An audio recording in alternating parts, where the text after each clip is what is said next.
What exactly is death? That the four foundations of a person are separated.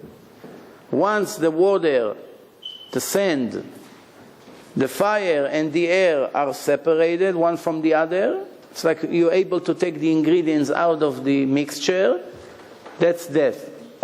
So the body, the sand goes back to the ground, the water of the person evaporates, the fire, it's a spiritual thing, it's gone. Fire is very interesting because fire, if you have a candle, from one candle you can make millions of candles.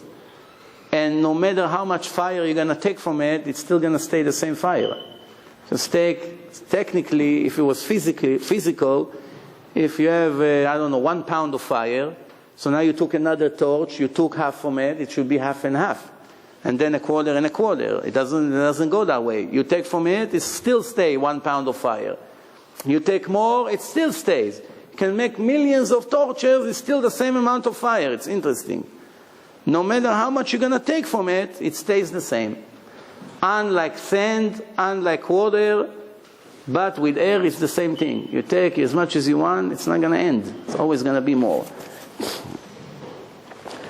How they eat, these demons?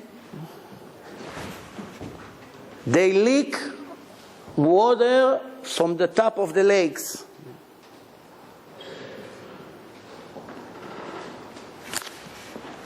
They smell the fire, the smokes that comes out of the fire. It's something that they need for their existence.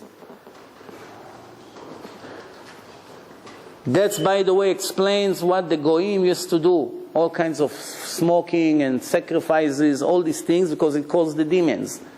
If you see African blacks, they have all kinds of black magics. They have fire for this, fire for that. It goes by them from hand to hand, tradition. He does it, he got it from his father, that got it from his father. In the times of Avraham Avinu, used to be many, many people who worship to all kinds of things. Part of the things the Goyim used to do, the Gemara speaks about some of these Goyim, that they used to make the demons swear to do certain things for them. He takes control of a demon, and the demon becomes his private servant.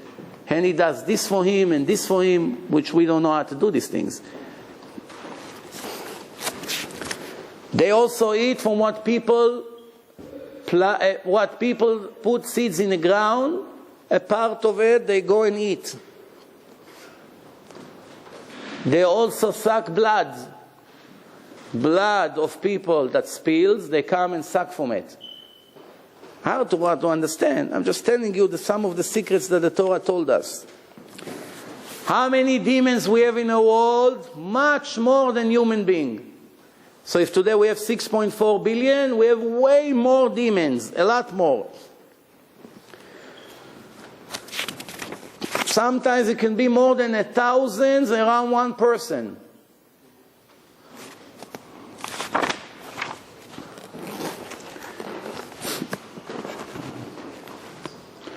If the eye of a person would get permission to see them 1 second, הייתה נטרפת דעתו.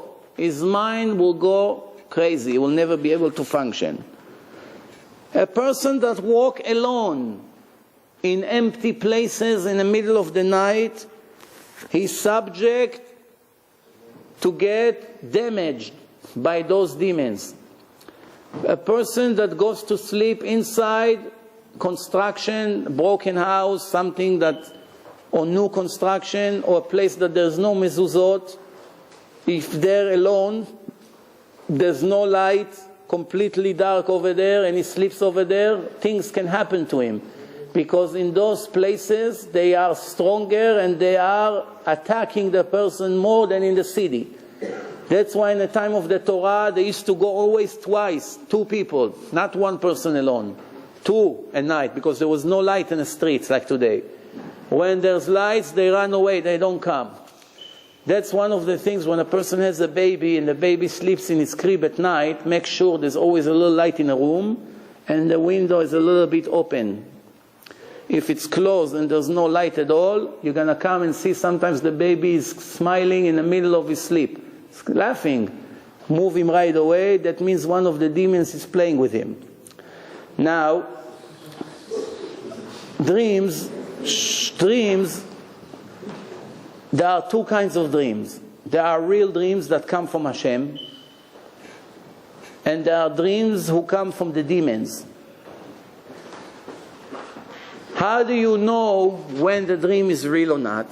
Dreams that happen towards the morning, before a person is supposed to wake up, 6, 7 in the morning, usually are more real than others. Dreams that starts in the middle of the night usually goes after what you thought during the day, or yesterday, or a week ago. It stills in your brain, it's in your subconscious, and when you sleep, it's all get mixed in your head, and it makes you think. Some of the dreams that we have is when a person eats a heavy meal and go to sleep right after. If he ate a lot of onion and garlics and things like this, spicy food, it says heat. It creates heat inside the stomach. And this heat adds steam. It's like steam. You know, when something is hot, you see steam. When a person sleeps, the steams go towards the brain. Unless if he sleeps on high pillows, then the steam doesn't go into the brain. But if he sleeps normally, these steams from the heavy food goes into his brain and move things around inside the brain and create all kinds of dreams. Sometimes the dreams don't make any sense. These dreams, obviously, it's also not real.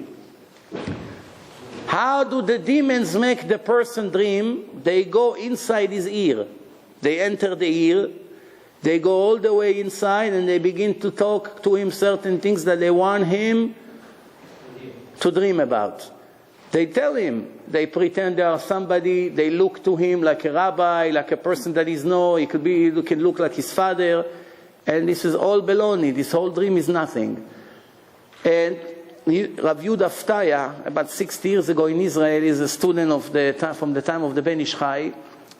He was a very, very holy spiritual rabbi. He used to take divukim out of people that had an extra soul in their body. He used to remove it, taking care of all what we call crazy people, where they're not really crazy, they just have two different souls in a body. So he used to be an expert in those things. Not only that, when he used to close his eyes in the middle of the day in yeshiva, 10, 20 minutes he was napping and open up his eyes, and he had a book. It's called Ruchot Mesapro. If you read it, you don't sleep for 1 month. 1 month you cannot sleep after you read it.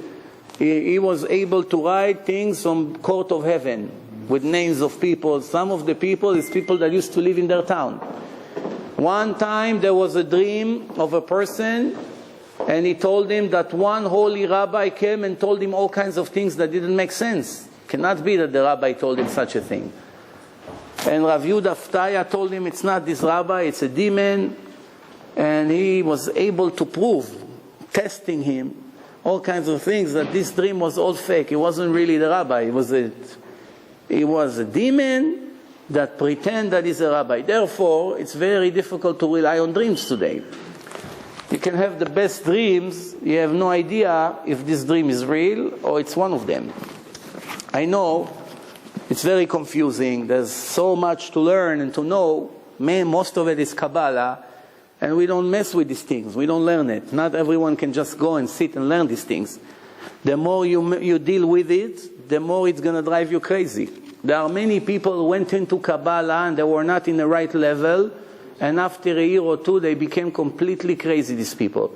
They started to do weird things. They started to have all kinds of fears from all kinds of things. They behaved very weirdly. They couldn't get married. And some of them even committed suicide. Why? You have to be pure to deal with these things. If you're filthy spiritually and you touch with these things, they take revenge against you. Yes?